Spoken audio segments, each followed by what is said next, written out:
वो 129 नंबर का ही जीआर 2 सितंबर को ही जीआर पहले जारी हुआ और अधिकारी की डिजिटल साइन बाद में होती है 3 तारीख को।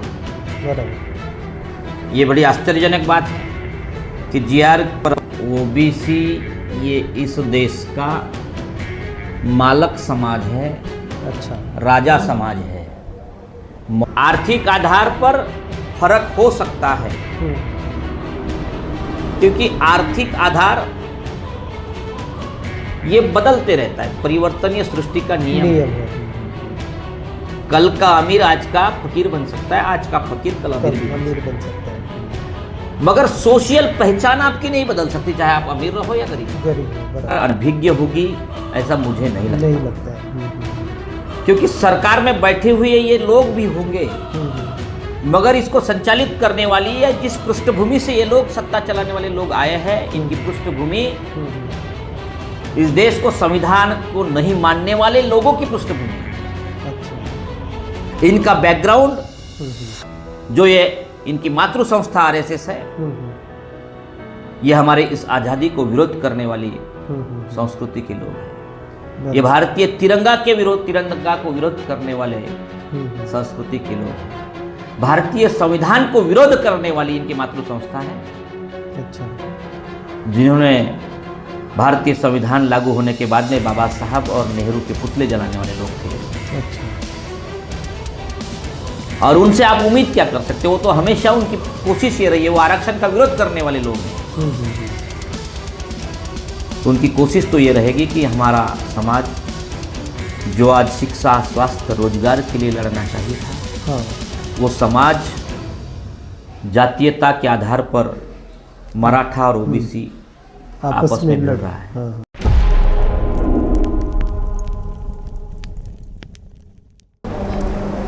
दोस्तों नमस्कार, वापस से स्वागत है आपका एक नए वीडियो में। तो आज हम लोग बातचीत करने वाले हैं ओबीसी संघर्ष कृति समिति गोंदिया जिला के अध्यक्ष आदरणीय बबलू जी कटरे सर से।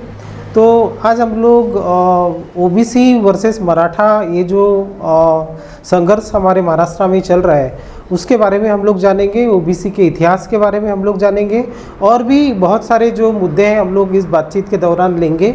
उससे पहले मैं सर आपसे निवेदन करता हूं कि हमारे दर्शकों के लिए आप एक छोटा अपना परिचय दीजिए ताकि हम लोग बातचीत को शुरुआत कर सकें। धन्यवाद। जय ओबीसी, जय संविधान।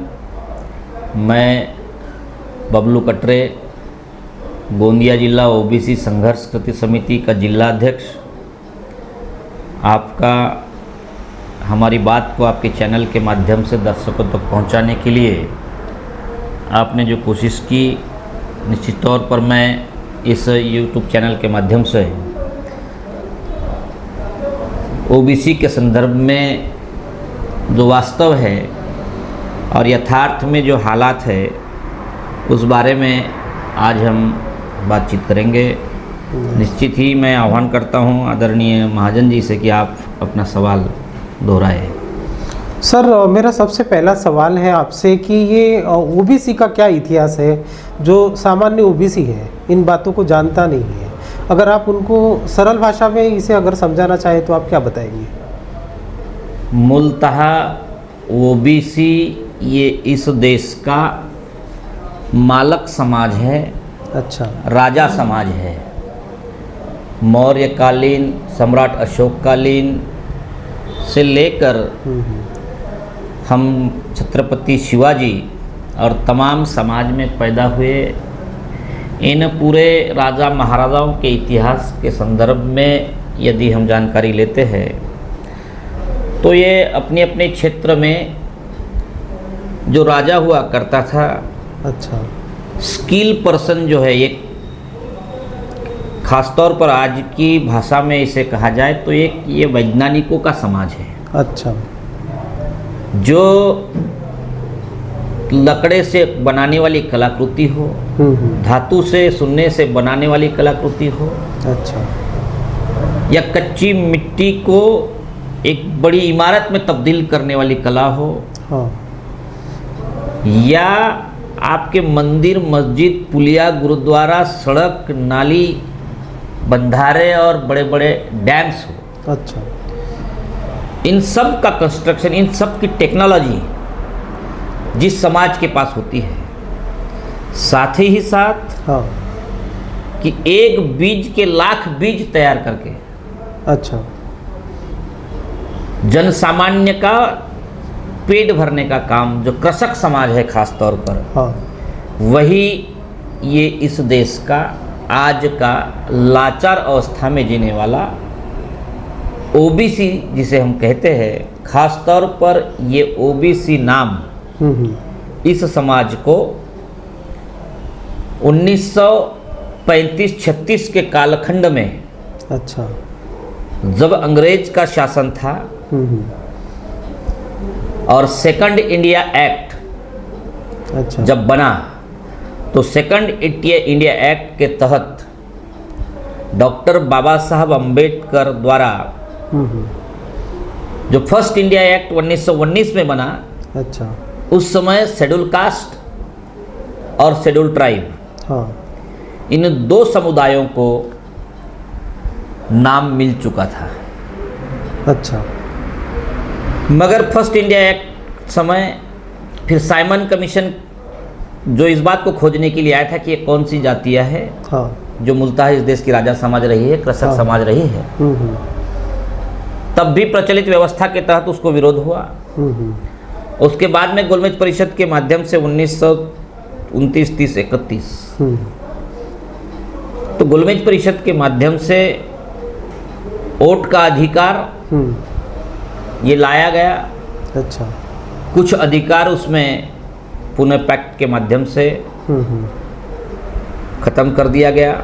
फिर भी एक सार्वत्रिक एक वोट का अधिकार आज उस राउंड टेबल कॉन्फ्रेंस के माध्यम से डॉक्टर बाबा साहब द्वारा जीता हुआ वो अधिकार आज भी सलामत है। बराबर। 1931 में अच्छा, अंग्रेज सरकार बार बार जो हमारे ओबीसी के लोग या सारे लोग कहते हैं कि इस देश में जातिगत जनगणना लास्ट 1931 में अंग्रेज सरकार ने की। अच्छा, उस 1931 के जनगणना के समय समस्त शेड्यूल जातियों की अनुसूची शेड्यूल कास्ट और शेड्यूल ट्राइब की बन चुकी थी। बराबर। मगर ये ओबीसी का समाज जो खास तौर पर निसर्ग पूजक समाज है, अच्छा, इस समाज की मान्यताएं, इसकी धारणाएं और इसका श्रम मूल्य पर पूरा विश्वास, अच्छा, इन भावनाओं को ध्यान में रखकर जो लोग इस देश में अपनी धार्मिक व्यवस्था लाने में कामयाब हुए, अच्छा, मानवतावादी व्यवस्था को खत्म कर विषमतावादी व्यवस्था लाने में कामयाब हुए और इस समाज पर धर्म का आडंबर, अच्छा, उस आडंबर के नाम पर चलने वाली शोषण वाली व्यवस्था, बराबर, और कई प्रकार के बहुदेववादी संस्कृति, ये इस संस्कृति को मिलाकर खासतौर पर ये जहर है इस समाज के लिए, अच्छा, मगर जीवन है ये बताकर अच्छा, उस संस्कृति को प्रचलित किया गया। और ये समाज हमारे मूल संस्कृति जो द्रविड़ संस्कृति थी, गोंडियन संस्कृति थी, सिंधु संस्कृति थी, एक देववादी संस्कृति थी, समानतावादी संस्कृति थी और मातृ प्रधान संस्कृति थी। अच्छा, माता को प्रधान माना गया था।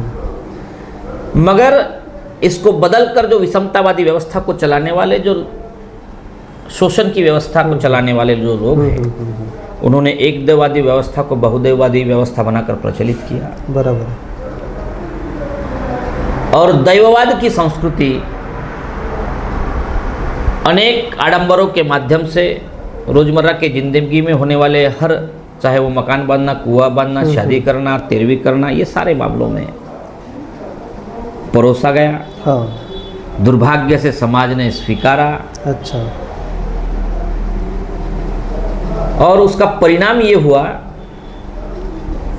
कि 1931 में जनगणना जब हो रही थी, अंग्रेज सरकार जब जातिगत जनगणना कर रही थी, जिसमें हम खास तौर पर आंकड़े हमेशा बताते हैं कि भाई 1931 में आखिरी ओबीसी की जनगणना हुई है, जिसमें हाँ। हमारा प्रतिशत 52% था। 52%। तब भी डॉक्टर बाबा साहब अम्बेडकर ने कोशिश की कि ये जो सामाजिक और शैक्षणिक दृष्टिकोण से जो पिछड़ा समाज है, उस समाज की जातियों की लिस्ट बने। अच्छा। और जातियों की लिस्ट यदि बन जाती है तो आज़ादी के पश्चात उसको उसकी संख्या के अनुपात पर उसका हक उसे दिलाया जा सकता है। हाँ। कुछ लोगों ने जातियां बताई, कुछ लोगों ने इस बात का विरोध किया कि भाई अंग्रेज सरकार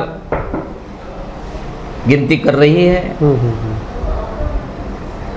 और ये गिनती डॉक्टर बाबा साहब भीमराव अंबेडकर द्वारा संघर्ष के कारण अच्छा हो रही है और ये हमारा नेता नहीं है, ये दलित समाज का नेता है।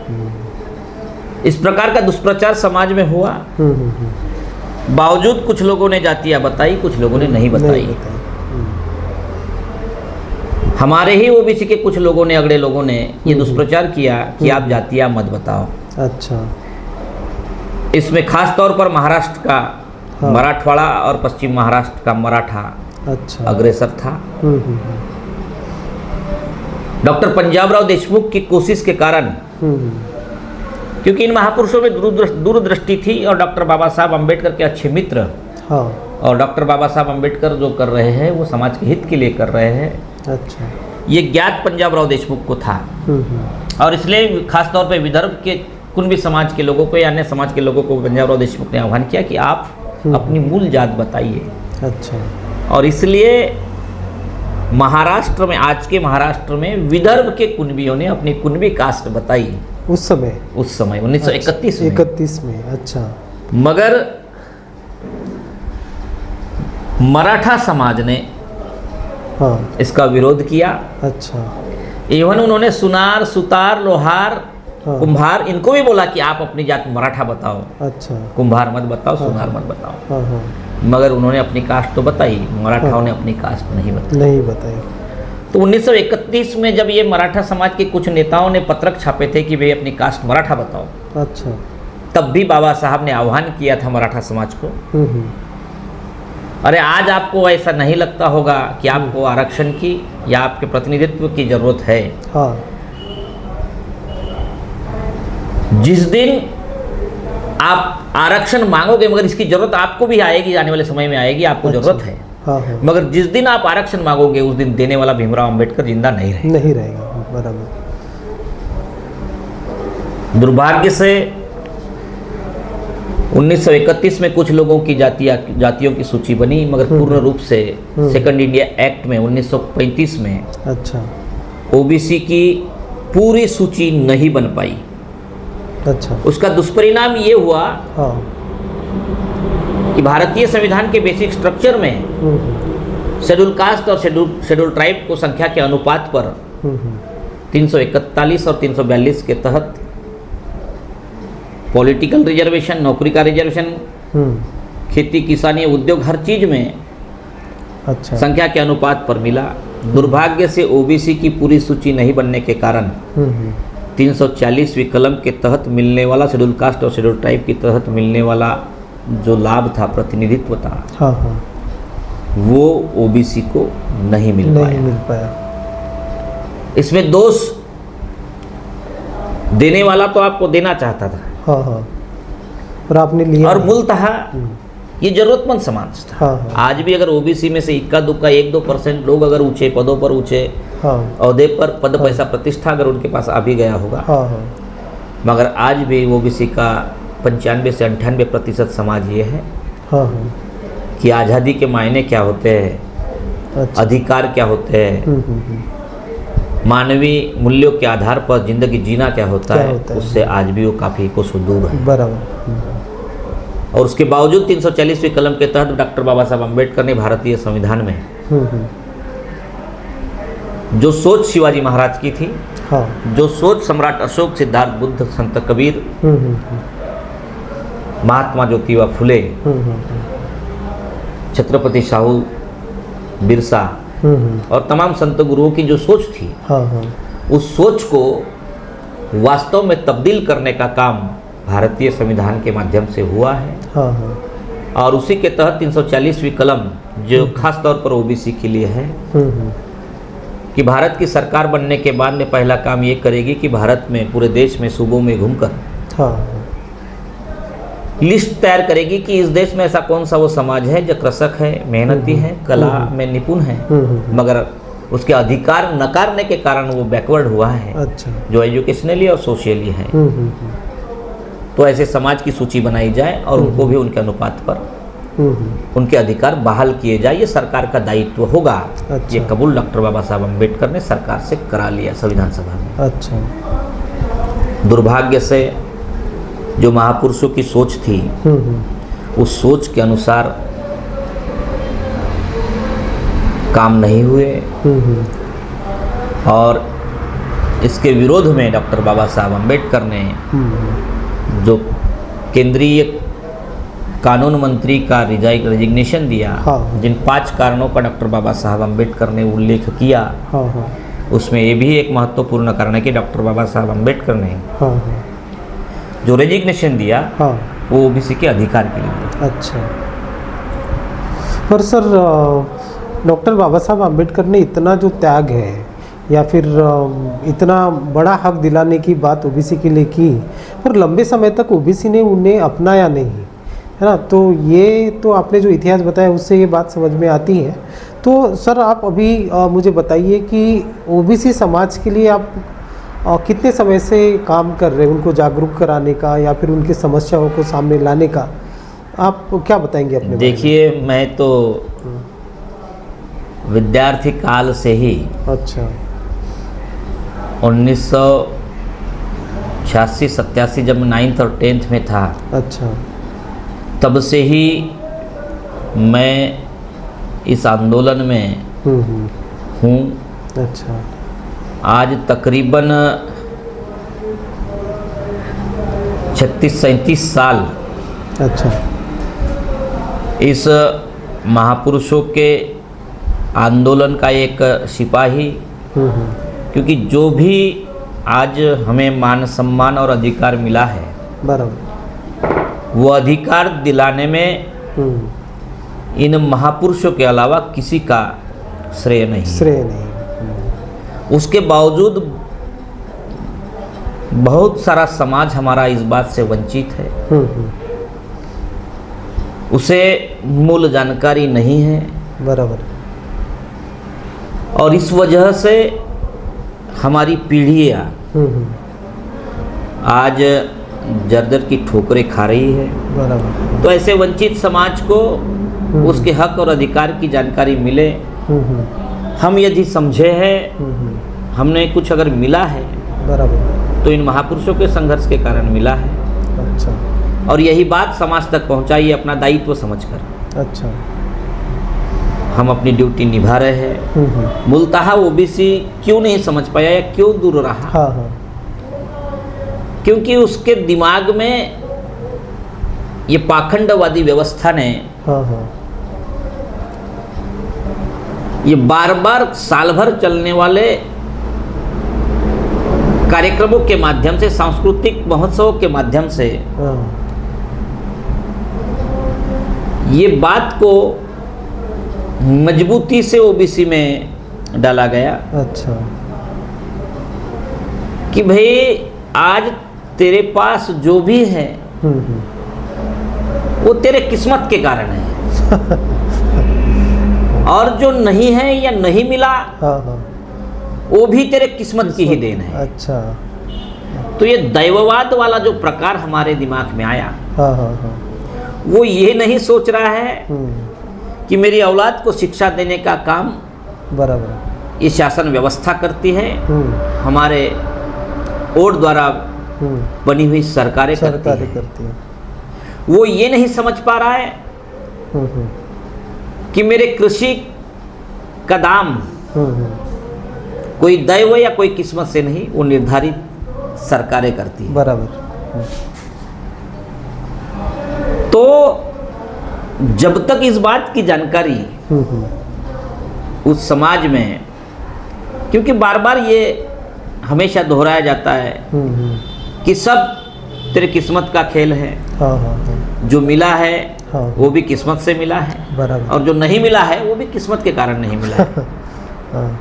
और इसलिए तेरा तुझको अर्पण क्या लागे मेरा, ठेविले अनंते तैसे ची रहावे चित्ती असू द्यावे समाधान। अच्छा, इस प्रकार की बातें जो बार बार दोहराई जाती है और आज भी दोहराई जाती है, जो लाखों का चंदा लेकर बराबर शिवपुराण या बहुत सारे गांव-गांव में प्रोग्राम चलते हैं, बराबर, जो लाखों का सौदा करके प्रोग्राम करने आते हैं, वो हमको समझाते क्या लेके आया था और क्या लेकर जाएगा। तो इस बात को समझने की नितांत आवश्यकता है। और सिर्फ ये पाखंड दैववाद के कारण ही ओबीसी, जिस दिन ओबीसी ये समझ जाएगा, और ज़्यादा नहीं, मेरा ख्याल है 100 में से 10% भी ओबीसी इस बात को समझे, इस बात को यदि समझ जाएगा तो अपनी तकदीर के फैसले वो खुद कर लेगा, जो भारतीय संविधान में उसकी तकदीर लिखी गई है। अच्छा, तो ये हमारी ड्यूटी समझकर, अच्छा, हमारा दायित्व समझकर, एक समाज के जागरूक घटक इस नाते, अच्छा, काफ़ी विरोध है इस बात का मुझे शुरुआती कालखंड में झेलना पड़ा। कई हमले झेलना पड़ा, बराबर, प्राणघातक हमले झेलना पड़ा, मगर उसके बावजूद हम इन रास्तों से डगमगाए नहीं। और ये कोशिश निरंतर चालू है, बराबर, कि ओबीसी और साथ ही साथ शेड्यूल कास्ट, शेड्यूल ट्राइब हो, चाहे इस देश का धार्मिक अल्पसंख्याक हो, ये जो इस देश का जो मूल मालक समाज है, उस मालक समाज को उसके संविधान द्वारा प्रदत्त अधिकार की बहाली होनी चाहिए, और इस प्रकार की व्यवस्था का निर्माण हमने करना चाहिए। अच्छा, तो उस कोशिश में लगे हैं, और हमें विश्वास है कि निश्चित ही ओबीसी एक दिन जरूर जागेगा, और ओबीसी जिस दिन 10% भी जाग गया तो उसे मांगने की जरूरत नहीं होगी, वो देने वाला समाज बनेगा। इस देश का जो कभी मालक था वो मालक समाज बनेगा। अच्छा, तो सर मुझे एक बात बताइए, अभी जो हमारे महाराष्ट्र में ये जो परिस्थिति चल रही है कि मराठाओं ने लंबे समय से एक आंदोलन किया, और सरकार अभी मुंबई के आंदोलन के बाद सरकार उन्हें जो आरक्षण देने जा रही है, आपको क्या लगता है कि उस आरक्षण के वजह से ओबीसी खतरे में है? आप इस बात से कैसे सहमत हैं? क्या है, शुरुआत में जब मराठाओं के मोर्चे निकले तो मराठा आरक्षण की बात थी, बराबर, मराठा और ओबीसी इस बारे में कोई किसी प्रकार का कोई आंदोलन में समावेश नहीं था। अच्छा, और सारे महाराष्ट्र में जब मराठाओं के मोर्चे निकले और उस मोर्चों के माध्यम से फुले शाहू, बाबा साहब, शिवाजी की बात होने लगी, बराबर, तो इन मोर्चों में हमारा दलित भाई भी शामिल हुआ, शामिल हो गया। इन मोर्चों में मुस्लिम भाई भी शामिल हुआ, बराबर, और इन मोर्चों में जो नागपुर, चंद्रपुर, वर्धा, भंडारा, गोंदिया, यहाँ भी जो मोर्चे निकले, यहाँ तो मराठाओं की संख्या ही कम है, ही के बराबर है। उसके बावजूद अगर हजारों करोड़ लाखों के मोर्चे यदि निकले तो मोर्चे में जाने वाले लोग कौन थे? अच्छा, जब मानवतावादी बात का बखान जब किसी मोर्चे के माध्यम से होता है, शिवाजी, फुले शाह अम्बेडकर की बात यदि होती है, तो ये हमारा दायित्व है, जो जागरूक लोग हैं वो लोग सारे इन मोर्चों में शामिल होते। मगर धीरे धीरे इस मोर्चे का स्वरूप बदलते गया। मोर्चे की मी एक काम आता है, नंतर फोन करतो। मोर्चे की डिमांड बदलते गई, और पिछले अभी 2024 का जरांगे का आंदोलन, या ये 25 का आज़ाद मैदान, मुंबई का आंदोलन, हाँ, हाँ, इन आंदोलनों से उसकी एक नई डिमांड आई अच्छा, कि हमें रिजर्वेशन ये ओबीसी इस संवर्ग से ही चाहिए। चाहिए, अच्छा, 2024 के आंदोलन का फलित ये हुआ कि महाराष्ट्र सरकार ने उन्हें रिजर्वेशन दिया एसीबीसी के नाम पर। अच्छा, एसीबीसी के नाम पर उन्हें रिजर्वेशन मिला, 10% रिजर्वेशन मिला। अच्छा, वो भी जीआर मेरे पास है। हाँ, हाँ, तो इस जीआर के माध्यम से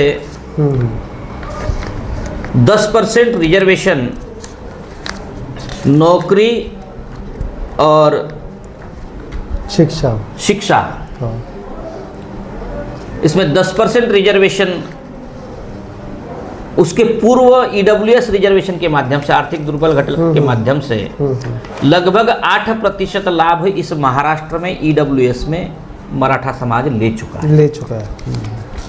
2024 के जीआर के बाद 10% रिजर्वेशन एसीबीसी के तहत शिक्षा और रोजगार में मराठा लाभ ले रहा है। अच्छा, मगर 2025 में सितंबर 29 अगस्त 2025 से जो आज़ाद मैदान पर जरांगे का आंदोलन चला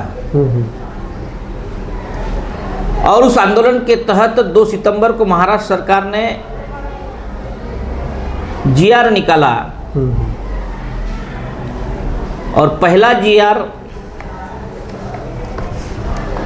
हैदराबाद गॅझेटियर मधील नोंदी विचारात घेऊन मराठा समाजाच्या पात्र व्यक्तींना कुणबी किंवा मराठा कुणबी किंवा कुणबी मराठा जातीचे प्रमाणपत्र देण्यासाठी कार्यपद्धती विहित करण्याबाबत,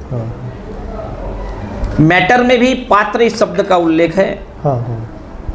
पात्र व्यक्ति, मराठ्यातील पात्र व्यक्ति। 2 सितंबर का जीआर है, 129 नंबर का, बराबर। वर्षा देशमुख उपसचिव इनके साइन वाला ये जीआर है। मगर 2 सितंबर को ही इस जीआर को निरस्त ना करते हुए, सुधार ना करते हुए, यदि निरस्त होता है, यदि उसमें सुधार को चेंज करना है तो दुरुस्ती पत्रक डालने की आवश्यकता होती है, उसकी मंजूरी की आवश्यकता होती है, बराबर। और जब वो लॉन्च होता है तब उसकी डेट भी बदलेगी और जावक क्रमांक भी बदलेगा। हाँ। मगर ऐसा कुछ भी ना करते हुए, मैं इसलिए बार बार कह रहा था कि ये बोगस जीआर महाराष्ट्र की सरकार ने निकाला है। अच्छा, 129 नंबर का ही जीआर 2 सितंबर को ही जीआर पहले जारी हुआ और अधिकारी की डिजिटल साइन बाद में होती है 3 तारीख को, बराबर। ये बड़ी आश्चर्यजनक बात है कि जीआर पर अधिकारी की साइन बाद में होती है और वो जीआर पहले लॉन्च हो जाता है। नंबर भी बदला नहीं गई, डेट भी बदली नहीं गई, इसमें से पात्र शब्द हटा दिया गया। तो हैदराबाद गॅझेटियर मधील नोंदी विचारात घेऊन मराठा समाजाच्या व्यक्तींना, पात्र गायब, मराठा समाजाच्या व्यक्तींना कुणबी किंवा मराठा कुणबी किंवा कुणबी मराठा जातीचे प्रमाणपत्र देण्यासाठी कार्यपद्धती विहित करणे, मैटर से भी पात्र हटा दिया गया। मैं बता दूं कि कोई गैजेटियर वेजेटियर के हिसाब से कौन से कैटेगरी में कौन है, कौन पिछड़ा है, कौन अगड़ा है, ये इस आधार पे तय नहीं होता। हैदराबाद गैजेटियर के आधार पर कौन सी कास्ट कहाँ रहेगी ये तय नहीं होता। इस देश के संविधान के हिसाब से देश चलता है, बराबर। कौन सी कास्ट कौन से कैटेगरी में होगी ये भी कॉन्स्टिट्यूशन ने तय कर दिया है, और कौन सी कास्ट कौन से कैटेगरी में जा सकती है उसके लिए कसौटी रखी है। अच्छा, कि यदि वो सामाजिक और एजुकेशनली अगर बैकवर्ड है, जो कंडीशन मागासवर्ग आयोग द्वारा जांच पड़ताल के बाद एक प्रक्रिया कॉन्स्टिट्यूशन ने तय कर दी है। अच्छा। उस प्रक्रिया के तहत आपको जाना होगा और सिद्ध करना होगा कि आप हाँ। बैकवर्ड है या नहीं है। नहीं है। आर्थिक आधार पर फर्क हो सकता है, क्योंकि आर्थिक आधार ये बदलते रहता है, परिवर्तनीय सृष्टि का नियम है। कल का अमीर आज का फकीर बन सकता है, आज का फकीर कल अमीर भी बन सकता है। मगर सोशल पहचान आपकी नहीं बदल सकती, चाहे आप अमीर रहो या गरीब रहो। बराबर। सोशल सामाजिक पहचान। क्योंकि इस देश में अधिकार नकारे गए कास्ट के आधार पर, सामाजिकता के आधार पर। इस देश में शूद्र अति शूद्रों के अधिकार नकारे गए कास्ट के आधार पर। बराबर। तो अधिकारों की बहाली भी कास्ट के आधार पर ही होगी। अच्छा। आपके अधिकार नकारे गए आर्थिक आधार पर नहीं नकारे गए, सामाजिक आधार पर, आपके जातीय आधार पर आपके अधिकार नकारे गए। और यदि अधिकार की बहाली करनी होगी तो जातीयता को ही आधार मानना होगा। अच्छा।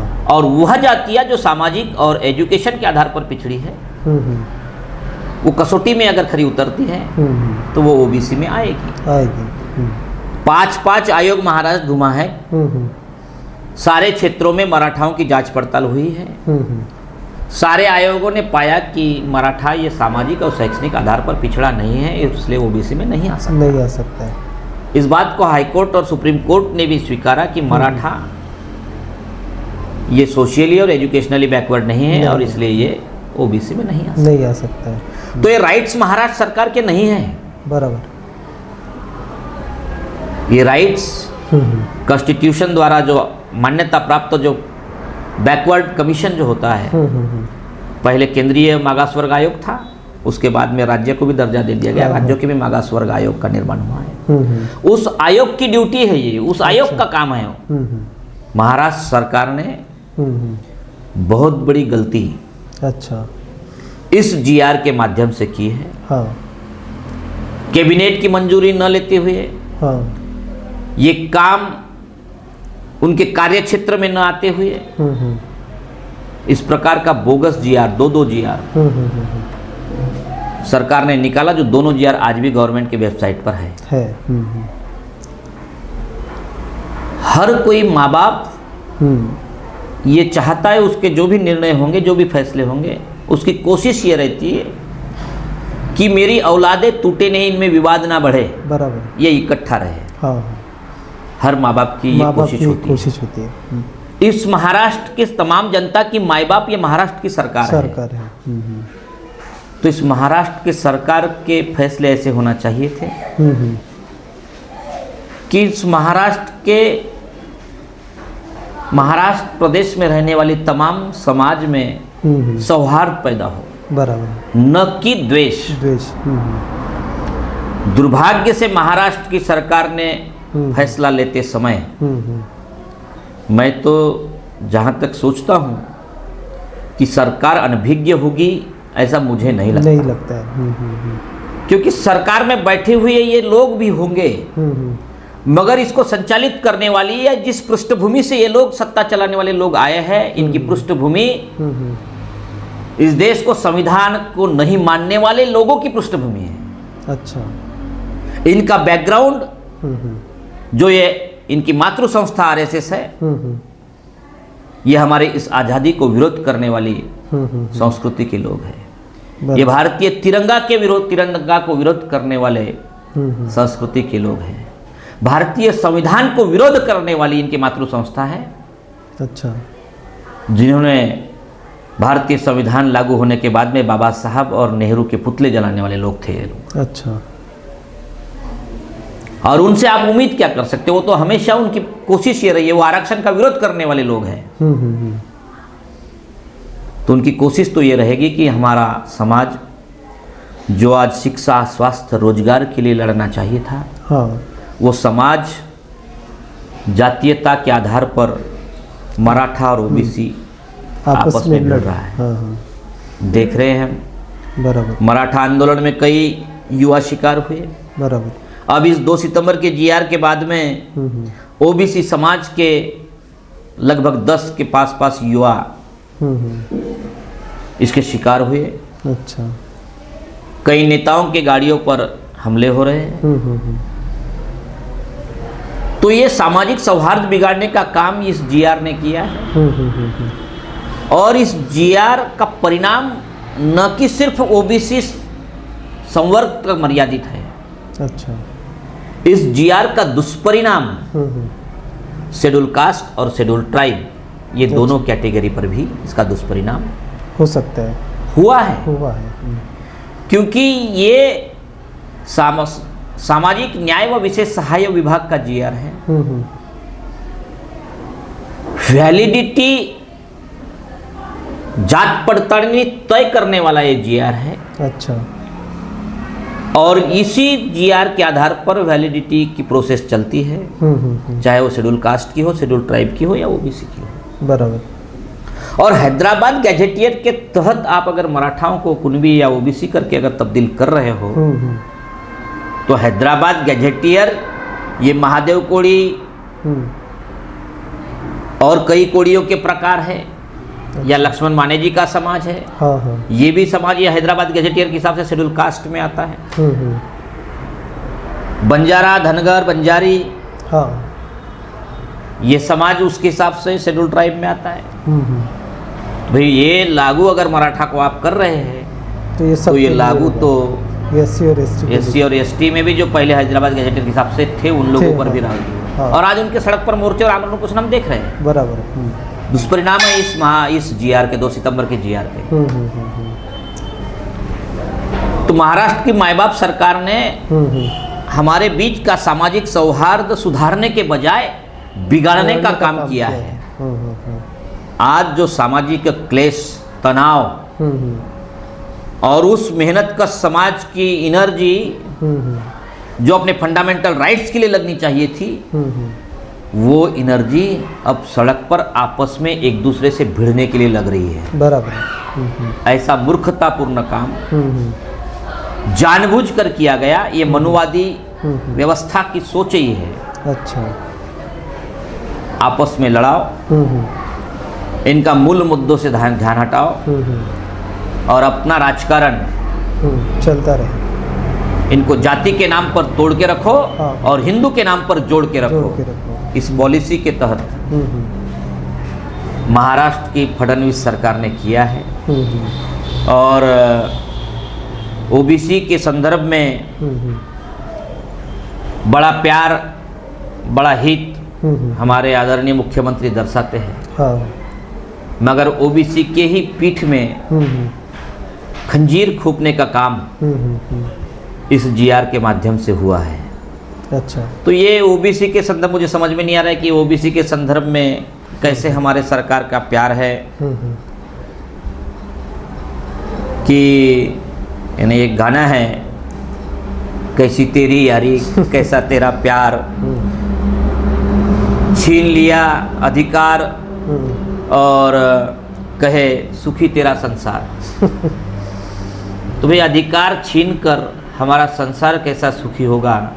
बराबर। ये बड़ा विचित्र काम महाराष्ट्र की सरकार द्वारा, बराबर, जो काफ़ी दुर्गामी इसके दुष्परिणाम आएंगे, आ रहे हैं। और इसलिए एक गलत फैसला महाराष्ट्र सरकार का, वो मराठाओं के दबाव में है, आंदोलन के दबाव में है, अच्छा, कोर्ट के दबाव में है, या अपनी राजनीतिक रोटियां सेकने के लिए है, या मनवादी सोच के तहत इन समाज को आपस में कैसे बांट के रखे और कैसे आपस में लड़ते रहे, बराबर, इस बात के लिए किया गया ये काम है। ये मुझे तो समझ में नहीं आ रहा है। मगर उसके बावजूद ये बहुत मूर्खतापूर्ण कदम, ओबीसी को जो अधिकार बड़ी मुश्किल से आज भी नहीं मिले हैं, हाँ, उस अधिकारों में उन अधिकारों का हनन करने वाला काम इस जीआर के माध्यम से हुआ, जिसका मैं निषेध हम 21 तारीख को 3 सितंबर को भी किया, जलाया। 21 सितंबर को भव्य मोर्चा गोंदिया में हमने किया। और जब तक ये मोर्चा, जब तक ये जीआर निरस्त नहीं हो जाता तब तक ये आंदोलन जारी रहेगा। अच्छा। और ये जीआर ही रद्द नहीं, क्योंकि इन तमाम समस्याओं की जड़ है जनगणना। तो जनगणना, जातिगत जनगणना कि भाई कौन कितने हैं, हाँ। उनकी सामाजिक, शैक्षणिक, व्यापार, खेती, नौकरी, कितना प्रतिनिधित्व है। भारतीय संविधान की जो उम्मीद थी उस उम्मीदों को पूरा करने में सरकार कितनी जमीन पर सही उतरी है, बराबर। ये आंकड़े आ जाए, दूध का दूध, पानी का पानी हो जाए, हाँ हाँ। और जिसकी जितनी संख्या है उसके अनुपात पर उसका अधिकार उसको मिलना चाहिए।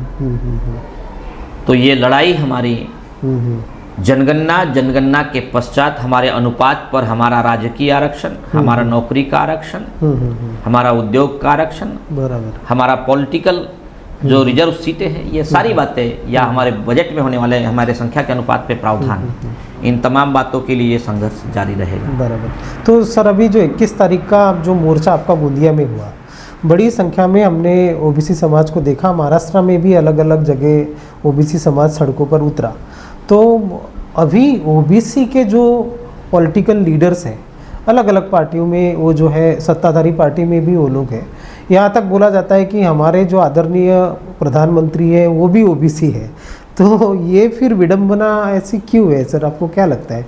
इन पॉलिटिकल लीडर्स को आपका क्या आश्वासन मिला है, या फिर इनका क्या रोल इस व्यवस्था के अंदर है? देखिए, व्यक्ति किस जाति का है ये मायना नहीं रखता, वो किस नीति का है, अच्छा, ये चीज बहुत ज़्यादा मायना रखती है। अगर आपकी नीति ये हो कि 21वें दशक में अमेरिका क्या सोच रहा है, जर्मनी क्या सोच रहा है, चीन क्या सोच रहा है, जापान क्या सोच रहा है, अच्छा, और कहाँ जा रहे हैं वो लोग, और हमारे पीएम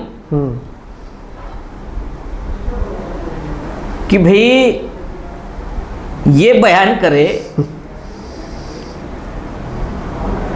कि गणपति की मूर्ति यानी प्लास्टिक सर्जरी की टेक्नोलॉजी हमने कई साल पहले अवगत कर ली थी। अच्छा, ऐसी अज्ञानतापूर्ण बयान अगर वो पीएम देता है तो आप उनसे क्या उम्मीद कर सकते हैं? पर उन्हें तो व्यक्ति बनाने वाले तो हम ही है सर। तो नीति मायना रखती है, आपकी नीति क्या है। और जब तक इस नीति के लोग नहीं जाते, जाति कोई भी होगी, हमारा विरोध जातियों को नहीं है, हमारा विरोध नीतियों को है। ब्राह्मण समाज में भी अच्छे नीति के लोग पाए जाते हैं, बुद्ध के साथ भी रहे, बराबर, बाबा साहब फुले के साथ भी रहे, और आज भी है, बराबर। विषमतावादी व्यवस्था को मानने वाली मनुवादी सोच के लोग हमारे तुम्हारे सब जातियों में है, बराबर। तो संविधान ये समता मूलक समाज के निर्माण का दृष्टिकोण ध्यान में रखकर महापुरुषों ने जो आंदोलन किया और अधिकार की बहाली की, उस नीति के तहत काम करने वाली व्यवस्था जब तक नहीं आती तब तक महापुरुष और संविधान का सपना ये यथार्थ में उतरेगा ऐसा मुझे नहीं लगता। अच्छा, बावजूद संगठित होकर संघर्ष करना ये हमारा कॉन्स्टिट्यूशनल राइट्स है, और उस राइट्स का निर्वाह हम सदैव करेंगे। अच्छा, इन मोर्चों के माध्यम से हमने कोशिश ये की कि तमाम पक्ष या विपक्ष से कोई भी हो, उन आमदार खासदारों से उनकी प्रतिक्रिया ली कि 2 सितंबर के जीआर के अनुसार आप क्या सोचते हैं। अच्छा, तो लगभग गोंदिया भंडारा डिस्ट्रिक्ट के सभी, किसी भी पक्ष का हो, जाहिर तौर पर उन्होंने ये तो कबूला कि आने वाले अधिवेशन में हम इस बात को उठाएंगे। अच्छा, ये जीआर रद्द होना चाहिए। अब पीछे क्या मनसूबा है, मगर जाहिर तौर पर मीडिया के सामने इस बात को तो कबूला अच्छा कि ये जीआर रद्द होना चाहिए। नहीं होता तो इसके खिलाफ हम आवाज उठाएंगे। ये ओबीसी पर अन्याय करने वाला जीआर है।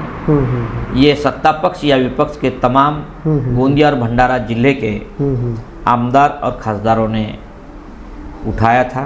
अच्छा, प्रतिक्रियाएं दी। 21 मार्च को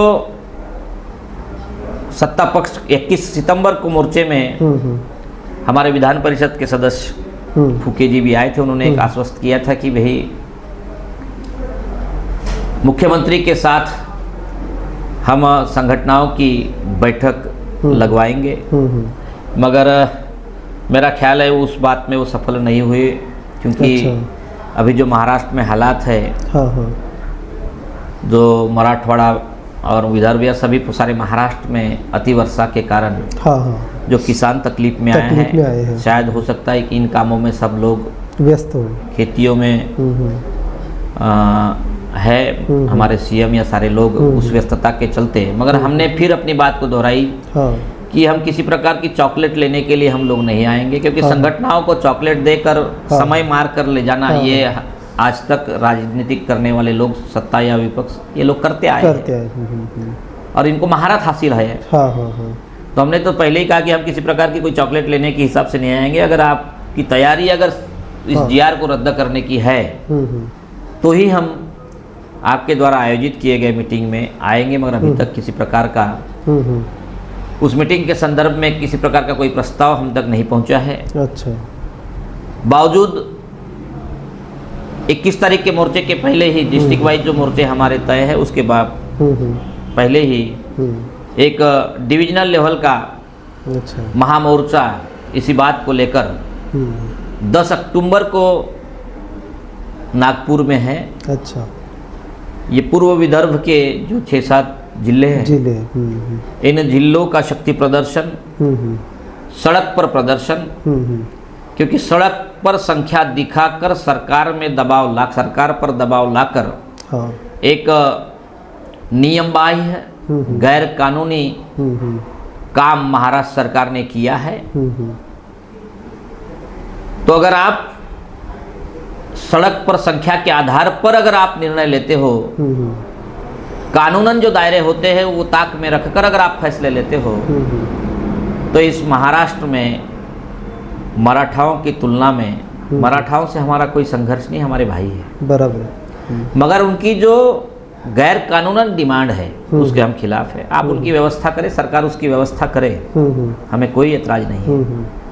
मगर ओबीसी में उनको लेना ये सरासर इस महाराष्ट्र के ओबीसी समाज पर अन्याय है।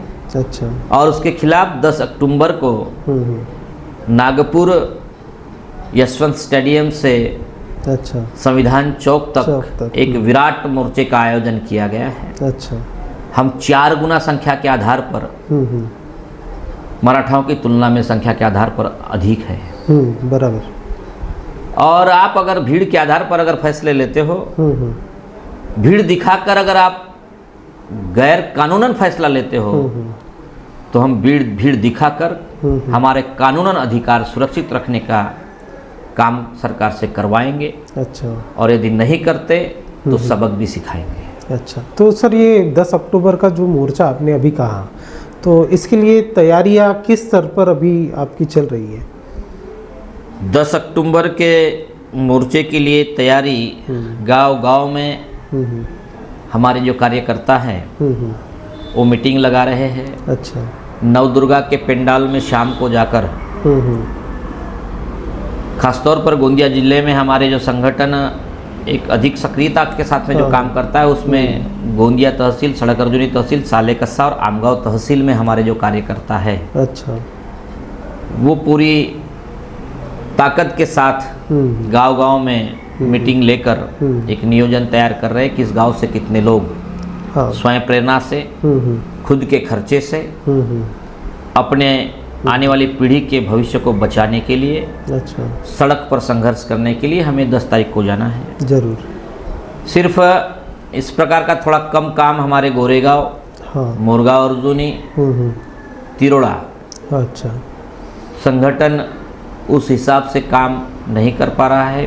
हम इसमें भी कोशिश करेंगे कि ज़्यादा से ज़्यादा इन तहसीलों से भी लोग उस मोर्चे में पहुँचे। अच्छा। मगर हमारा अंदाज है कि लगभग गोंदिया डिस्ट्रिक्ट से हाँ।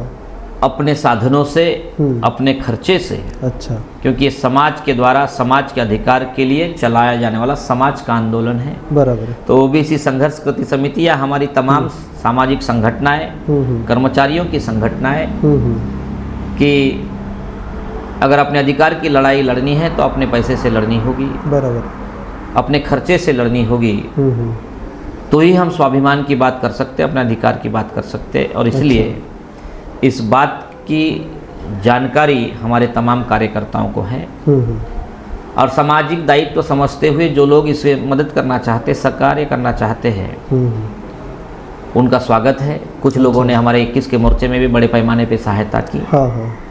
और एक अच्छा सफल आयोजन यस समाज के पैसे से किया गया। उसी प्रकार समाज के पैसे से, समाज के हितचिंतक है, समाज के दुख दर्द में हमने साथ आना चाहिए। बराबर। टाइम, टैलेंट, ट्रेजर, जिस से जो बनता है, जो किसी से के पास टाइम है वो टाइम दे रहा है, जिसके पास टैलेंट है वो अपनी बुद्धि दे रहा है समाज के लिए, और जिसके पास टाइम और टैलेंट का अभाव है तो वो ट्रेजर भी दे रहा है। अच्छा। और इस आधार पर ये संघर्ष जारी है और बड़े पैमाने पर कम से कम 10,000 से ऊपर लोग अच्छा इस गोंदिया जिले से 10 तारीख के मोर्चे में पहुंचेंगे। अच्छा। और लाखों का मोर्चा इस नागपुर में 10 अक्टूबर को होगा।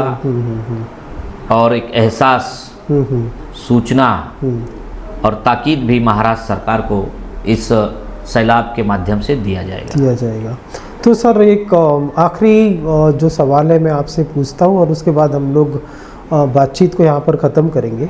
सर जो ओबीसी का जो युवा है इस समय, है ना, तो युवा अब हम लोग देखते हैं शिक्षा तो वो ले रहा है, पर जो बौद्धिक स्तर उसका होना चाहिए, या फिर आज के समय पर वो जो नाच गाने में मशगूल है, ये जो सामाजिक बातें हैं और ये जो चेतना है उसके अंदर बहुत कम स्तर पर पाई जाती है। तो इसके लिए आप युवाओं को क्या संदेश देना चाहेंगे? निश्चित तौर पर ये जो संघर्ष है, जो लड़ाई है, हाँ, हमारे आने वाले पीढ़ी के लिए, युवा युवतियों के लिए है। हम जैसे तैसे अधिकार मिले और हम अपनी ज़िंदगी को जिस भी ढंग से हो अच्छी तरह से गुजार पाए। बराबर। मगर आने वाले प्रॉब्लम क्या है और इन प्रॉब्लमों को हमारा आने वाला समाज सहन कर पाएगा, तो मेन प्रॉब्लम ही ये है कि सामाजिक सोच का निर्माण करना है। बराबर। सामाजिक दायित्व का निर्माण करना और उस संवैधानिक राष्ट्र के निर्माण, क्योंकि ये देश संविधान के हिसाब से चल रहा है। बराबर। तो राष्ट्र के लोग भी संवैधानिक सोच के होना चाहिए। बराबर। तो संवैधानिक राष्ट्र के निर्माण के लिए जो जागृति की आवश्यकता है वो जागृति हो रही है। गोंदिया जिले में भी कई युवा और युवतियों को इस बात की जानकारी मिली और उनके लिए कौन संघर्ष कर रहे हैं और क्या कारण है। आपने 21 तारीख को मोर्चे में आपने देखा है नहीं देखा है, हमारे पुलिस भर्ती वाले लड़के आए थे। उसका भाषण भी एक बच्चे का, प्रशांत नाम के बच्चे का भाषण भी हुआ। उसने हालात ये बताई कि वे रोस्टर किस प्रकार से गलत तैयार किए, इसके खिलाफ हम आवाज़ सदियों से उठा रहे हैं। और गलत तरीके से रोस्टर तैयार करने के कारण डिपार्टमेंट में, चाहे वो शिक्षक की भर्ती होगी, फॉरेस्ट की भर्ती होगी, आरोग्य विभाग की भर्ती होगी, ग्राम सेवक की भर्ती होगी, पुलिस की भर्ती होगी, हर जगह ओबीसी की जगह 0 आ रही है। अच्छा। और ये इस प्रकार का अन्याय जो हुआ है, इसके खिलाफ जागृति बहुत सारे समाज में आई है। और हाँ, ठीक है कि जिस पैमाने पर युवा और युवती इस आंदोलन में शामिल होना चाहिए, इस आंदोलन का हिस्सा होना चाहिए, वो प्रतिशत जरा कम है।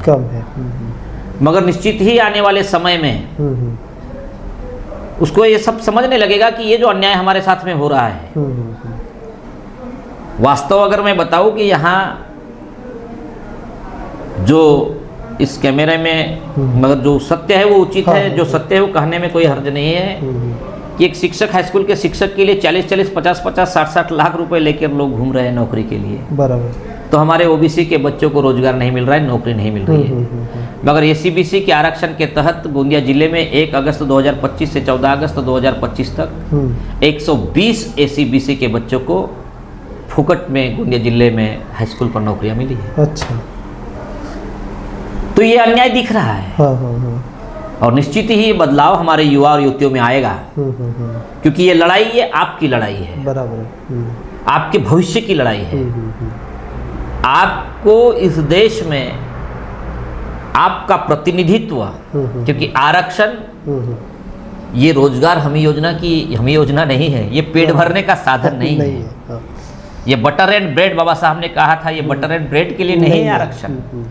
ये आपका सामाजिक प्रतिनिधित्व है, आपकी भागीदारी है। जिस भागीदारी से आपको वंचित रखा गया, जो भागीदारी आपको कॉन्स्टिट्यूशन ने दी गई, मगर व्यवस्था ने और सत्ता ने आपको वंचित रखा, उस भागीदारी को पाने के लिए संवैधानिक मार्ग का उपयोग, संघर्ष का उपयोग हम करेंगे, कर रहे हैं। और आने वाले समय में मेरे युवा युवतियों का आह्वान है कि क्रांति, बदलाव युवा और युवतियाँ ही ला सकती है। अच्छा। और आप अन्याय के खिलाफ इस संघर्ष में शामिल हो। निश्चित ही एक आपका भविष्य, उज्जवल भविष्य आपकी राह देख रहा है। बराबर। जिस दिन इस महाराष्ट्र के ओबीसी का युवा और युवती इस क्रांति में, इस आंदोलन में शामिल हो जाएंगे, बराबर, उस दिन बदलाव के लिए और सरकार को मनवाने के लिए ज़्यादा समय नहीं लगेगा। और वो आपके भविष्य की लड़ाई है, आपके अधिकार की लड़ाई है, आपके भागीदारी की लड़ाई है। आपकी सत्ता में भागीदारी चाहिए, आपकी एजुकेशन के बजट में चाहिए, आपकी नौकरियों में आपकी भागीदारी चाहिए, आपके उद्योग में आपकी भागीदारी चाहिए। और ये अधिकार आपको इस लड़ाई से मिलेंगे, इस संघर्ष से मिलेंगे, संविधान से मिलेंगे। किसी मंदिर, मस्जिद, गुरुद्वारा और विहार से ये अधिकार आपको नहीं मिल सकते। ये अधिकार आपको सत्ता के मंदिर से ही मिलेंगे, जो संविधान के हिसाब से चलाई जाती है। उस मंदिर पे आपको दस्तक देनी होगी, उस संघर्ष में आपको शामिल होना पड़ेगा। निश्चित ही वो दिन दूर नहीं कि जो महापुरुषों की सोच थी, वैसा समाज बनाने में हम कामयाब होंगे, बशर्ते मेरे युवा साथियों इस आंदोलन में आप हिस्सा बने और इस आंदोलन में अपने ड्यूटी का निर्वाह करें। जय ओबीसी, जय संविधान। तो धन्यवाद सर, आपका हम लोग धन्यवाद करना चाहते हैं। आपने इतना कम कीमती समय दिया, बहुत सारे मुद्दों पर आपने हमसे बातचीत की, और विशेष करके हमारे दर्शकों के लिए जो जानकारी ओबीसी के इतिहास के बारे में, ये जो रिसेंट जीआर है उसके बारे में, और आने वाले जो आपके आंदोलन है उनके बारे में आपने जो जानकारी दी, इसलिए आपका फिर से एक बार धन्यवाद करते हुए इस बातचीत को यहीं पर समाप्त करते हैं। आने वाले दिनों में फिर से आपसे मुलाकात होगी। नमस्ते। नमस्कार। जय।